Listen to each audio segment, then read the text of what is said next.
Hornets Media Day, it is over. We're going to try to break up everything over the course of this upcoming week. We start with some LaMelo conversation, a glowing review from everybody about Brandon Miller, and the Hornets announcing a new partner. We'll talk about all of that today on Locked On Hornets.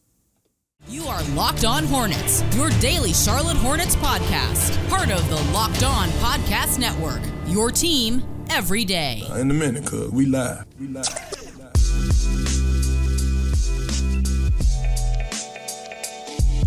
It's Locked On Hornets, part of the Locked On Podcast Network. It's your team every day. Thanks for making us your first listen. We're free and available anywhere you get your podcast, and that includes YouTube. There's Doug Branson jamming as always. You can find him on his Substack, everyhornetsboxscore.com, and you can listen to me, Walker Mail, on WFNZ every weekday from 12 to 3 p.m. You could hear me talking with Steve Clifford, Terry Rozier, Brandon Miller, and Mark Williams today. You can find those interviews on our website, WFNZ.com, or you can listen to some of the clips we'll play on Locked On Hornets throughout the week. We got some Terry clips to get to.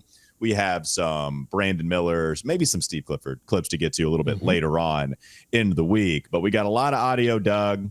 Lots to comb through. And, of course, as always, we're going to start with LaMelo Ball. We have to. I mean, he's the star player on the team. He is the guy that just signed the max contract. Won't be making max money this season, but is due to collect that starting next season. And a lot of people had praise for LaMelo Ball, too. I mean, we're going to talk next segment about all the people talking about Brandon Miller.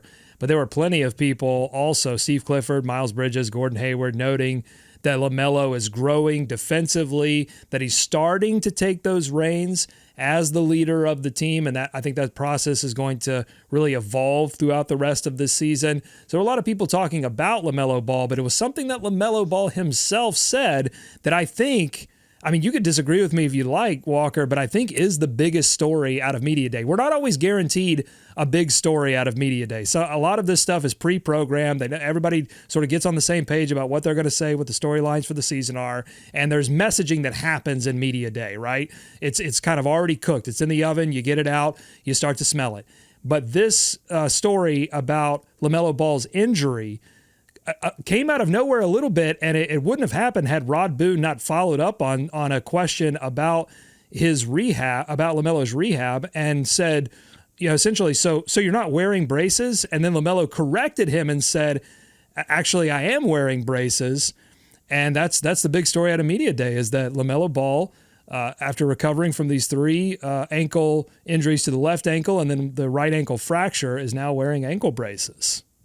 Yeah, I'm glad you clarified. I didn't know if you meant braces for his mouth, if he went to the dentist or anything like that. But you are right. It is ankle braces. He did say that he was going to be wearing those this season, and that will do a lot better than any kind of orthodontist work that might be coming his way. I think that'll help his ankle injuries a lot. Well, he's young, but he's not that young. I think he's past the braces part of his life. But yes, ankle braces. Now, Steph Curry famously wore ankle braces after early in his career. He had multiple, I think, surgeries on a foot surgery, and then an ankle surgery. And there was talks of the Golden State Warriors moving on from Steph Curry before, of course, his ascension to MVP, greatest shooter of all time, because of those constant issues, and the ankle braces seem to shore it up. Trae Young also wears ankle braces. But are you concerned, Walker, a little bit that LaMelo Ball is wearing ankle braces, that it might, just sort of disrupt the flow of his game? Well, and this is why, I mean, it's hard for me to point to this and say it's by far the biggest story. It's important. I'm glad he's wearing the braces, but I can't tell you any specific reason as to why from like a medical standpoint. I mean, it sounds like it's the right move. The medical staff, I have to imagine that he got some kind of word to, hey, this is going to be better for you moving forward, so wear them. He's wearing them. That's good news. Playing 36 games, going in and out of the lineup because of a couple of ankle sprains and then the broken ankle at the very end. And so, yeah, I'm glad that he's wearing them. Do I think that they're going to affect his game? I don't know. I would be guessing.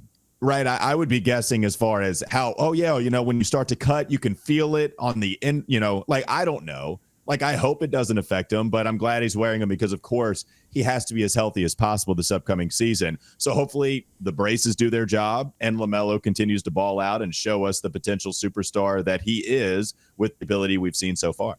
I think this is a huge story. I mean, this is your biggest asset. This is the key to any future. Like, obviously, we're going to be paying close attention to the development of Mark Williams, and that's going to be a sneak key to this team ascending to playoff hopes. And obviously, Brandon Miller, if all of the praise that we're going to talk about next segment comes true, then that means big things for Charlotte.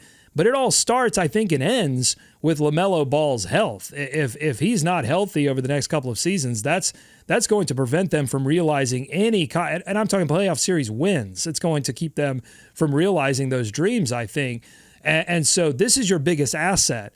And the fact that someone was able to intervene and convince LaMelo, and I don't know what kind of convincing it took. But I don't think this was necessarily his idea. I don't think because just listening to his response to it, he said, I thought it would be a big deal, but they don't feel too bad. This is a player that I've observed is a creature of habit. I mean, remember when he came to the league and couldn't wear the number 1 and how much that sort of disrupted how he felt?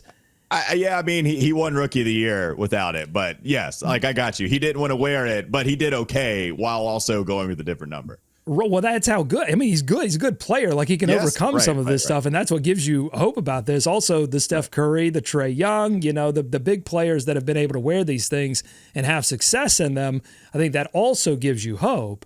But you do have to feel a little bit concerned that he's a different player. He's not Steph Curry. He's not Trae Young. And when he gets into these things, if he feels slightly uncomfortable, does he abandon them? Does it affect the way? I mean, look, the focus is on him being a better pick and roll player. That's a lot of movement. That's a lot of getting to the rim. How did those ankle braces, how is he going to work through that? He says they don't feel too bad now, okay, but he hasn't played a single real game with these things on. It's going to be super interesting to watch as we get into preseason. I think this is a huge story. Yeah, I mean, no, I think it's a big deal as far as him wearing them for his health, for sure. As far as him adapting, if it takes any adapting, and I hope if that's true, then I hope it's in the first 20 games and then you get over it. I mean, if Kemba has to adapt to an entirely different shooting motion, if other players have to adapt to different stuff all the time, I really hope LaMelo can play well with the ankle braces. Like, I mean, that'd be tough if these things were really affecting his play. I don't know if that's really going to happen. So we'll see. Like, I hope not, but certainly you need to have him healthy, bar none. I'm glad somebody intervened. Hopefully he wasn't adamant about not wearing them, and he was had to be forced to do this. I hope it was just, hey, I'd wear them this year. They're going to help you. Okay. Like, I hope it wasn't really a contentious conversation back and forth, but we'll see. But he is going to wear them, and hopefully good. I mean, knock on wood, man. God, you hope it doesn't get as bad as it did last season. You hope that there's not really a possibility that it can. 36 games. Let's jump that up to 2, right? Like, double it up. The 72 games. Hopefully that will happen, and we can see him play real healthy. This is what I think was probably the biggest story as an overall takeaway from Hornets Media Day. Let's move on. Coming up next on the Locked On Hornets podcast. Don't go to sleep on the Hornets just yet. Glowing review from everybody talking about Brandon Miller, the rookie, Terry Rozier. Lots of people loved what they have seen so far from the second overall pick. We'll talk about that conversation in just a moment. This episode is brought to you by Ibotta. It's football season, so that means pizza, wings, and maybe even some buffalo chicken dip. Whatever you prefer at your tailgate, go all out and get cash back on every purchase with Ibotta. They give you cash back on hundreds of grocery items, from produce to personal care to pantry goods, so you can make sure you're beating inflation no matter what you're purchasing. Either link your loyalty account or upload your receipt after you shop and get your cash back. It's that easy. The average Ibotta user earns about $100 per year. That could cover the cost of an entire shopping trip, or you could use your cash back to buy that flight you've been eyeing, that game you're dying to go to, or the fancy dinner you've been craving. Download the Ibotta app now and use code LOCKED to start earning real cash back. Just go to the App Store or Google Play Store and download the free Ibotta app and use code LOCKED. That's Ibotta, IBOTTA, Ibotta in the Google Play or App Store, and use code LOCKED. Brandon Miller praise coming up next. Locked On Hornets. Doug, this is what I think was the biggest overall takeaway from Media Day. It's everybody absolutely loving what they're seeing from Brandon Miller. And maybe I'm naive. You could call me that. That's fine. Everybody is going to say at least somewhat positive things about the rookie. No one's going to say, whew, boy, he's a long way to go. No one's going to say anything bad like that. But I think being right in front of Terry Rozier while he was speaking about the rookie, I think he showed genuine emotion that I don't remember seeing a lot when people talked about Mark Williams. I don't think we saw that kind of emotion when people were talking about James Bouknight as a rookie, which it's not necessarily knocks on them. It's just that it's really hard to contribute right away when you're starting to run 5-on-5. Like, think about that. Brandon Miller has played Summer League, and there hasn't been any other organized professional basketball for Brandon Miller. And the fact that they're just now starting to run 5-on-5 and he's getting a ton of praise, I think that really stood out to me. Hear it yourself. Here's me and Wes Bryant on Wes and Walker talking with Terry Rozier just about how special Brandon Miller is right now. He could just hoop. He got the perfect pace that you can't teach already for a young guy, rookie. I think how unselfish he is. He can play with or without the ball. And like I'm seeing this in 3 weeks, and trust me, I know he's gonna wake a lot of people up. Thing about Brandon Miller that Terry Rozier kept harping on, it was how impressed Terry was about Brandon's pace. The guy knows what to do. Real valuable when you step out there on the court immediately. And I think a lot of other players are impressed by that as well. Well, particularly on this team, right? Because Clifford has said this team is going to play fast. They're going to play as fast as they did last season, but they want to improve the efficiency. And I think Brandon Miller can help them do that. He's going to be playing at least some of his minutes with LaMelo Ball, who opens up a lot in transition. And I think that's going to only open up more things, more open shots for Brandon Miller. Terry, not the only one that shared the praise, though. PJ Washington said Brandon Miller is a great player. I feel like his game translates immediately. There's not a lot of things he can't do on the court. I'm excited to see what he does. LaMelo Ball said, B. Mill, he's a great player. I feel like he knows how to play the game. Already playing around him feels right. Miles Bridges said, I like Brandon Miller's game. He already plays like a pro. It feels like the game has already slowed down for him. He's going to have a great year. Gordon Hayward said he doesn't get sped up too much, which is rare. That was a little hard for me early on in the NBA. This is extremely high praise, and it's consistent. Yeah. It's across the board. It's from different types of players, from veterans, from younger players. And yeah, you're right. I don't remember this for Mark Williams. I don't remember this for James Bouknight. Now, the difference for those players, I think, is that they were late lottery, and so maybe it wasn't as high profile. Like everybody's going to ask about Brandon Miller because he was the second overall pick. I wasn't around as much for the LaMelo Ball media day. I don't recall there being this level of like wowza. I feel like that came after LaMelo's first couple of games where it was like, oh, okay, he hit the floor. Same with PJ.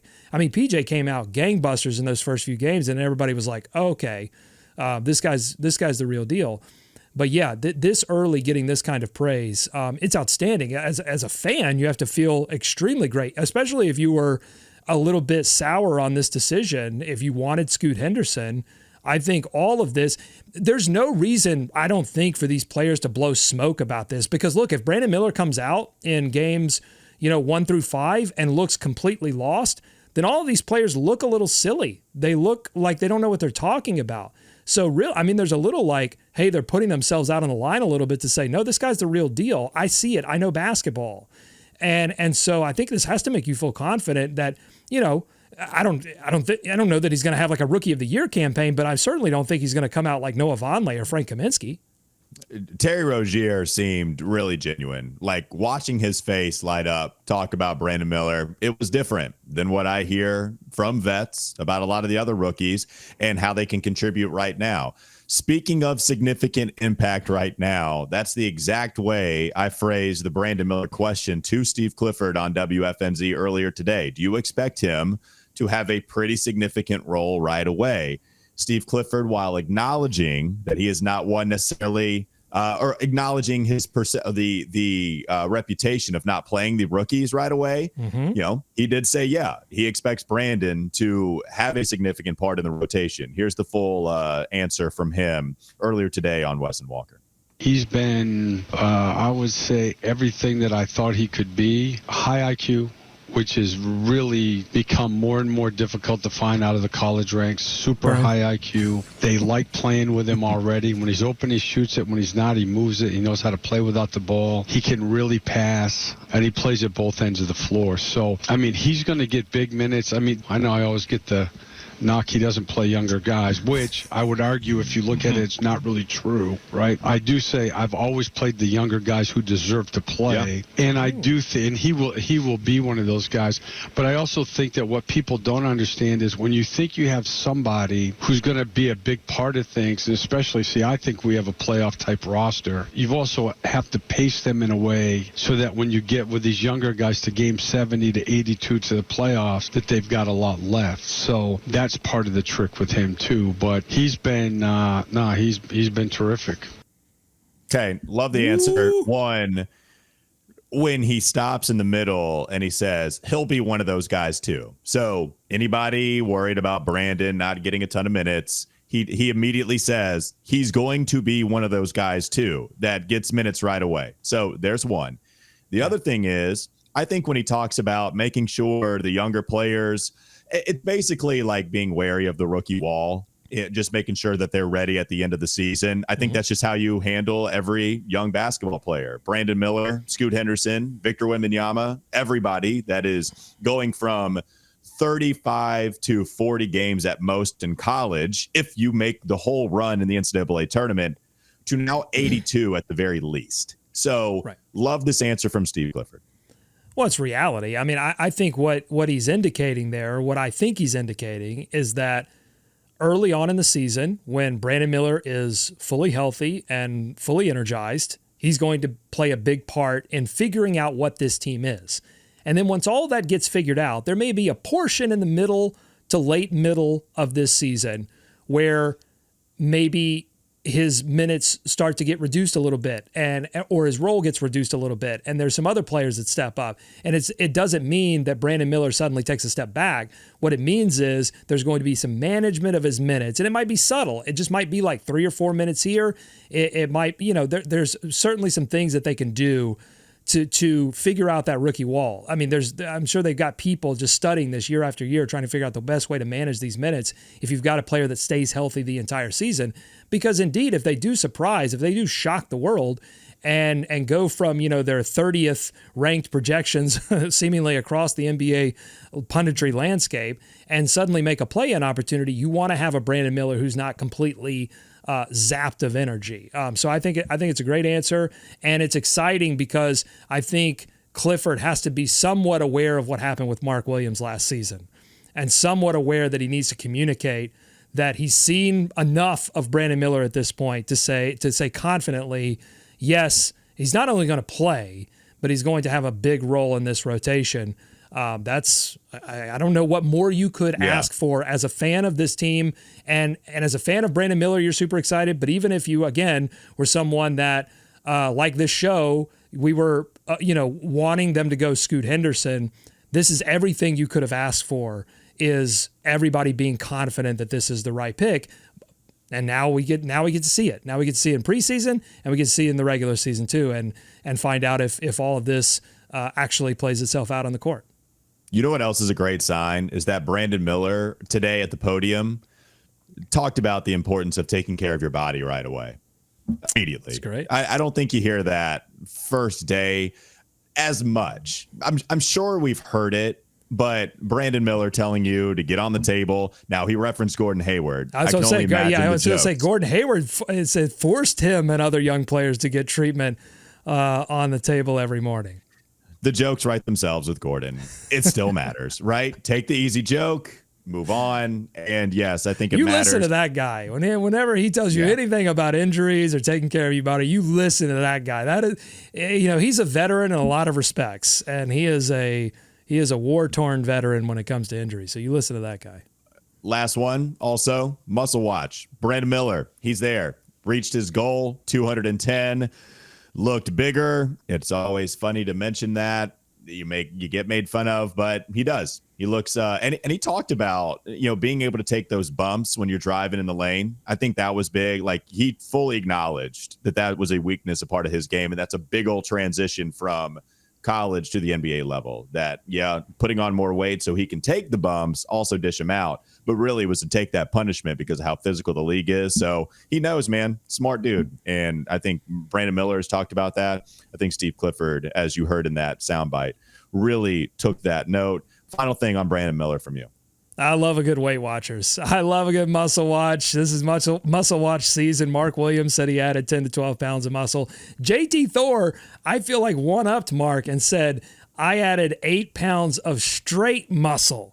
I don't know what's the conversion rate of straight muscle to regular muscle. I'm not sure, but JT Thor, he looked, I don't know if it was the camera lens or what, but he looked pretty jacked too. I'm going to guess the lighting. The lighting really does a good job of showing the shadow between the deltoids and the biceps and the triceps.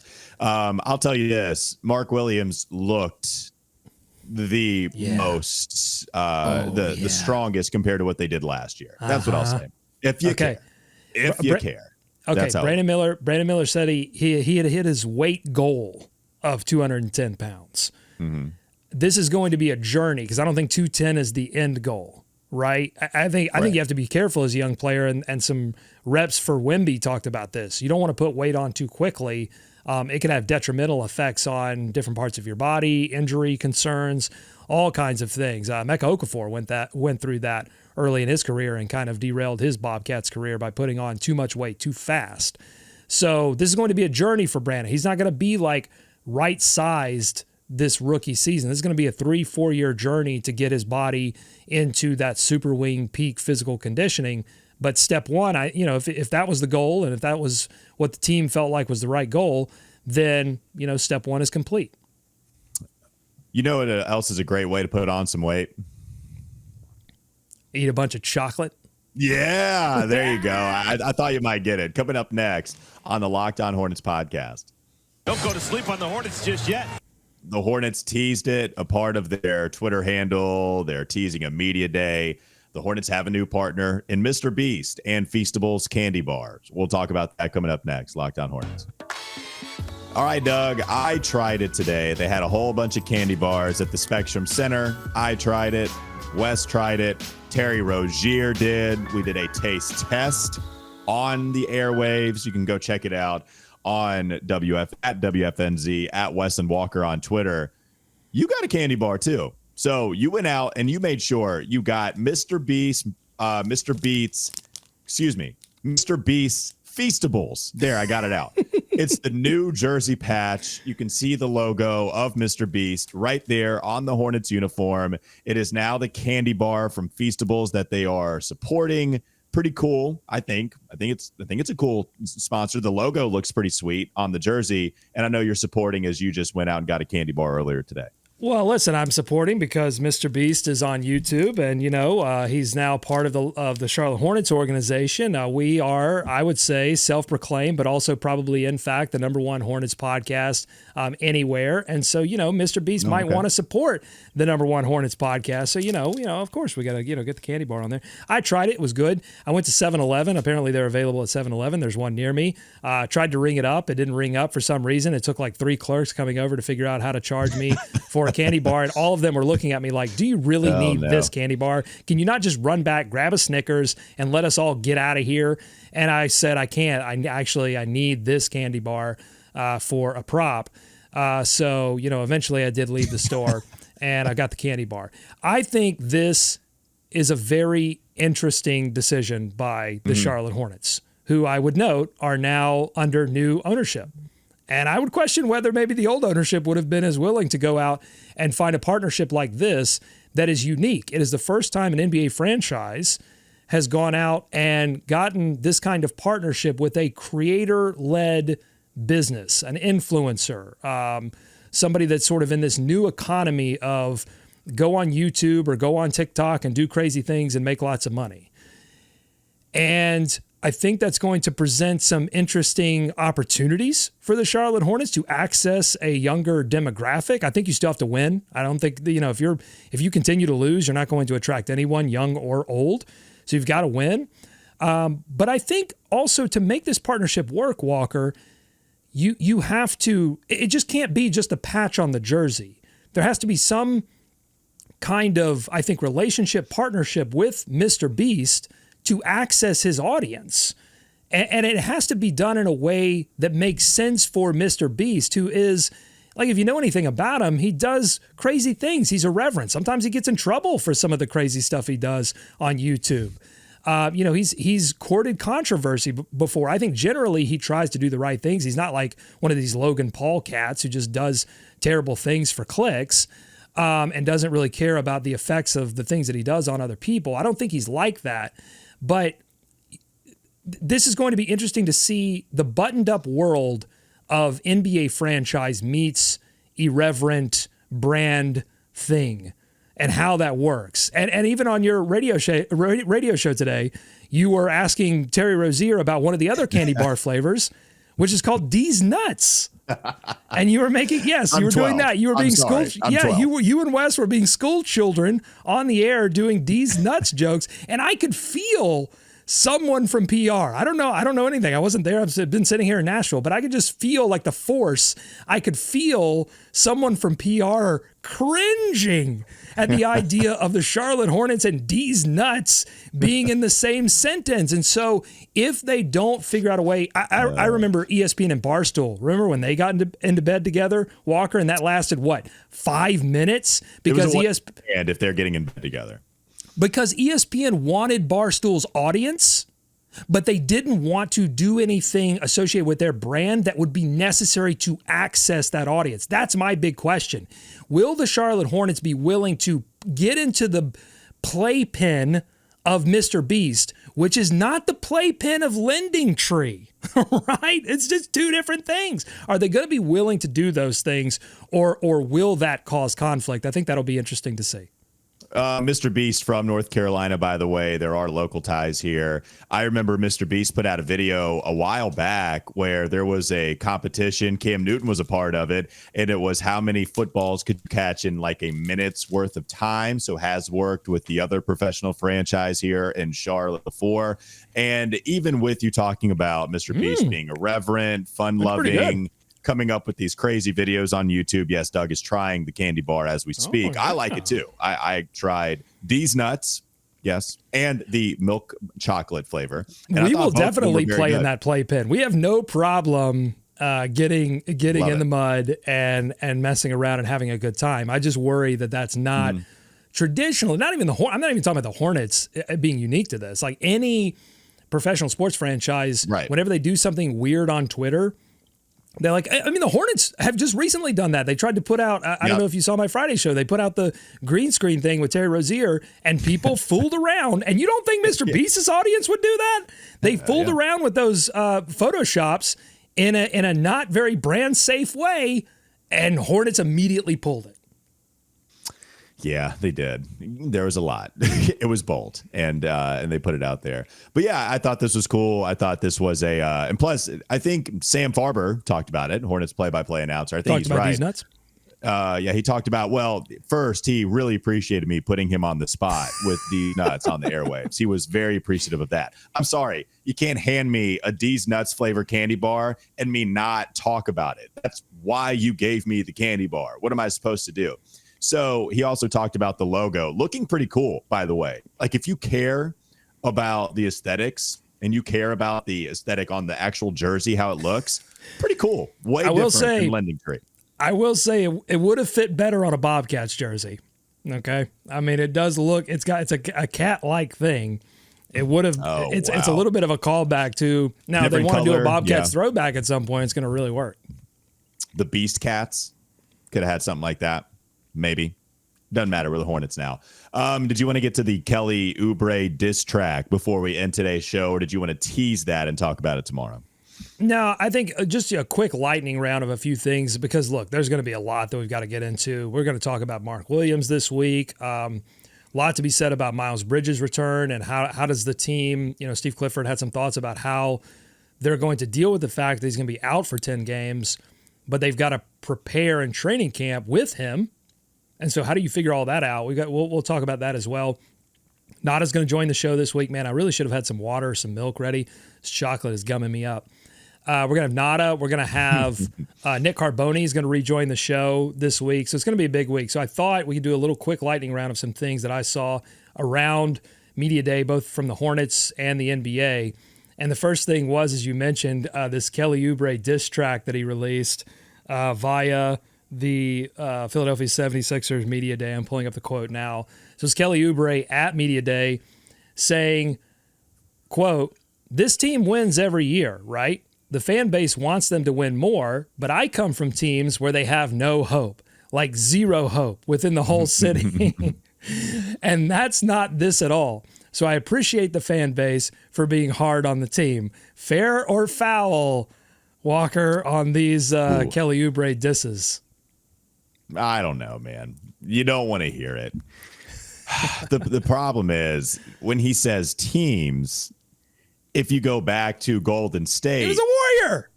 Right. So he even if that was the year that they weren't very good because of some of the injuries that they suffered, you are talking about the Hornets teams, right? Like the last 2 years. Yeah. So what do you make of it? Do you think it's fair, foul, and does it put a sour note on the Kelly Oubre experience? Like we couldn't just have that transition. He has to. I don't know. I don't know about burn the bridge, but certainly it wasn't great.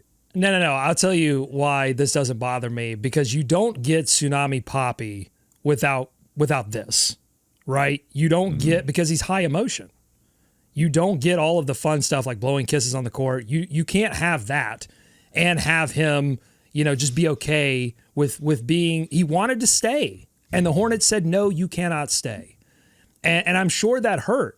And hurt people. And so that's all this is. I think Kelly is upset that he's not in Charlotte anymore. And so, he had a chance to just get a little jab in there and he took it. And that's fine because I think he's going to be successful in Philadelphia. I think this is a great spot for him. I think it would have harmed his career overall staying in Charlotte. So I think when he looks back on this someday, he'll go, yeah, that was a blessing. And, we will have all moved on.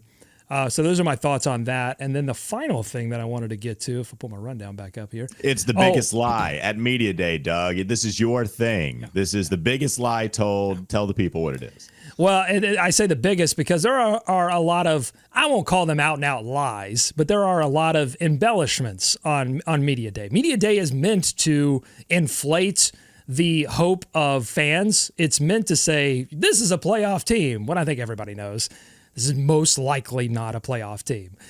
So there are a lot of little fibs told on Media Day about what you're working on. I think Weight Watchers is a giant fib show of, how much weight did you put on? But here's the biggest lie that I thought was told on Media Day. This is from @Sam_Purley.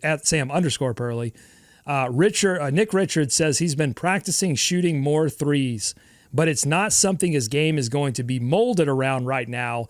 Maybe in the future, though. You don't fool me, Nick Richards. I know for a fact that you are hiding a dripping wet jumper underneath a bushel, and you are going to reveal it this season to the entire world. This is a huge bluff on your part. But you can look, if you're sitting across from me from the poker table, you can put on the Chris Moneymaker glasses. You can do whatever you want, but you're not fooling me, buddy. I know that you're a shooter. We did ask Steve Clifford, who had the most impressive offseason or summer. Nick Richards, JT Thor, they both came to mind, but he said Nick Richards first. Maybe it was because of three-point shooting. I think you're right, Doug. There you go. All right, that'll do it. Thanks for making us your first listen. We're free and available anywhere you get your podcast. That includes YouTube. Make your second listen game to game NBA. Every moment, every top performance, every result. I have had a lot of chocolate. They have you covered on every single platform with every single storyline happening within the association. All right, we're going to end it there. My voice is about to give out something serious. I need an insulin shot. Yep. Yeah, you're eating lots of chocolate. We ate a bunch of chocolate today. Everybody did. Yeah, we're going to take a break. We're going to come back. We're going to comb through all of this audio from Media Day. Still have a lot more to get to, so make sure you stay tuned every single day right here on Locked On Hornets. Thanks for making us your first listen. We'll be back with you tomorrow.